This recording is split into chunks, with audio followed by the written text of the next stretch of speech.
ఎన్నికలు దగ్గర పడుతుండటంతో అభ్యర్థులు వినూత్న ప్రచారం చేస్తున్నారు. నిజామాబాద్ జిల్లా ఎల్లారెడ్డి కాంగ్రెస్ అభ్యర్థి మదన్ మోహన్ 100 రూపాయల బాండ్ పేపర్పై ప్రమాణ పత్రం రిలీజ్ చేశారు. ఎమ్మెల్యేగా ఎన్నికైన తర్వాత ₹1 కమిషన్ తీసుకున్నట్లు రుజువైన రాజీనామా చేస్తానని ప్రకటించారు మదన్ మోహన్. ఇప్పుడున్న ఎమ్మెల్యే కమిషన్లతో ప్రజలు భయపడుతున్నారని, తాను గెలిచాక ₹1 అవినీతి చేసినా రాజీనామా చేస్తానంటున్న మదన్ మోహన్తో మా రిపోర్టర్ ఫేస్ టు ఫేస్.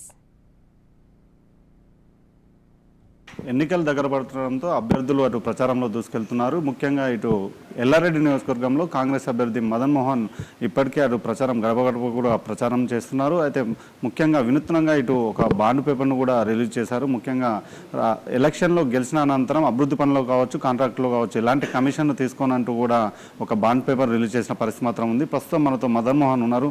చెప్పండి సార్, అంటే ఇప్పుడున్న ప్రస్తుతం ఎమ్మెల్యే కమిషన్లు తీసుకుంటున్నట్ట ఈ బాండ్ పేపర్ రిలీజ్ వల్ల? 100% ఎందుకంటే మొన్న వచ్చిన చెక్ డ్యామ్ కాంట్రాక్ట్స్లో కానీ ఆంధ్ర కాంట్రాక్టర్కి ఇచ్చిండు, ఎల్లారెడ్డిలో వచ్చినాయి. ఆయన వచ్చిన ఎంతైతే చెప్తున్నాడో 80 కోట్లు తీసుకొచ్చిన ఆయన చెప్తున్నాడు. దాంట్లో కూడా బయట నుంచి స్వచ్ఛందంగా ఆయన దగ్గర పనిచేసిన వాళ్ళు, సర్పంచులు అంత పనిచేసిన వాళ్ళు వాళ్ళే చెప్తున్నారు, ఆ చెక్ డ్యామ్లు అన్నా మాకు ఇవ్వు, కొంచెం వర్క్ చేసుకుంటే మేము కూడా కొద్దిగా బాగుపడతాం కదా అని చెప్తే కూడా ఆయన ఇవ్వకుండా బయట కాంట్రాక్టర్ ఆంధ్ర కాంట్రాక్టర్కి ఇచ్చిండు. దానిలో కమిషన్లు తీసుకున్నాడు. దళిత బంధువులు కమిషన్ తీసుకొని చెప్పి వాట్సాప్ ఆడియోలో కూడా బయటపడ్డది. 100% ఆయన నేను గత 2 సంవత్సరాల నుంచి నేను చెప్తూనే ఉన్నాను కమిషన్లు తీసుకుంటున్నాను అని చెప్పేసి. సో దానివల్ల ఈరోజు నేను ఈ బాండ్ పేపర్ రిలీజ్ చేయడం జరిగింది. రూపాయి జీతమే తీసుకుంటున్నాను, రీజన్ ఏంటి అది? అంటే జీతం తీసుకోకపోవడం, ఎందుకంటే ఇప్పుడు నేను రాజకీయాలకు వచ్చింది డబ్బుల గురించి రాజకీయం రాలేదు, మార్పు గురించి రాజకీయం వచ్చినాను. ఈ ప్రాంతం వెనుకబడ్డ ప్రాంతం, ఇక్కడే నేను ఎర్రపాటు స్కూల్లో చదువుకున్నాను, ఇక్కడే ఈ మట్టి మీద. వీళ్ళందరూ తీసుకుంటాను రాజకీయ నాయకులు ఎవరు నమ్మట్లేదు ఈరోజు.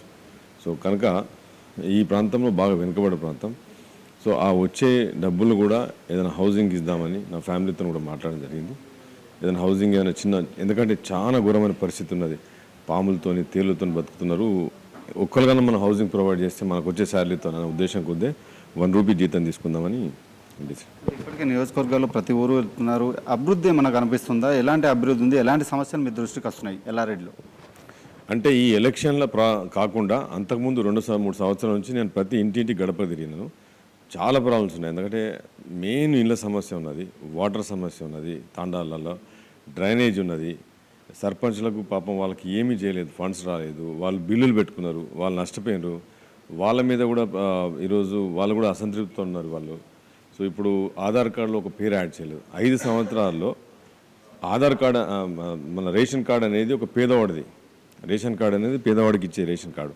పేదవాడికి ఇచ్చే రేషన్ కార్డులో ఒక పేరు కూడా యాడ్ చేయలేదు ఇంతవరకు. అంటే ఈ 5 సంవత్సరాల్లో ఇట్లాంటి సమస్యలు విపరీతంగా ఉన్నాయి. చివరగా ఎల్లారెడ్డి ప్రజలకు ఏం చెప్పబోతున్నారు ఎలక్షన్ సందర్భంగా? నేను ఎల్లారెడ్డి ప్రజలకు ఒకటి కోరుకున్నాను, ఒక్కసారి ఈ అవకాశం నాకు ఇచ్చి అసెంబ్లీ పంపిస్తే ఈ 5 సంవత్సరాల్లో ఈ ప్రాంతాన్ని అభివృద్ధి చేయడానికి నేను కష్టపడతాను.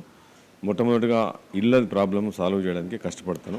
ఎందుకంటే స్కూల్స్ వ్యవస్థ కూడా పోయింది, వాటర్ లేదు, డ్రైనేజ్ లేదు. ఈ తాండాలలో కూడా చాలా ప్రాబ్లమ్స్ ఉన్నాయి. నేను వర్క్ చేస్తాను, ప్రైవేట్ ఫండ్స్ కూడా తీసుకొచ్చి కూడా ఈ ప్రాంత అభివృద్ధి చేస్తానని చెప్పి ఎల్లారెడ్డి ప్రజలు కోరుకొని ఒకసారి అవకాశం ఇస్తే, మీ మదన్ మోహన్ కరోనా కాలంలో కష్టపడి పనిచేసిన మీ అందరికీ తెలుసు కనుక నాకు అవకాశం ఇస్తే అసెంబ్లీ పంపిస్తే తప్పకుండా గెలిపిస్తుంది. Thank you sir. మొత్తానికి మాత్రం రానున్న ఎలక్షన్లో ఒకసారి అవకాశం ఇవ్వండి, ఎల్లారెడ్డిని మరింత అభివృద్ధి చేసి చూపిస్తానని అటు మదన్ మోహన్ చెప్తున్నారు. కెమెరా పర్సన్ చైతన్యతో కిషోర్, రాజ్ న్యూస్, నిజామాబాద్.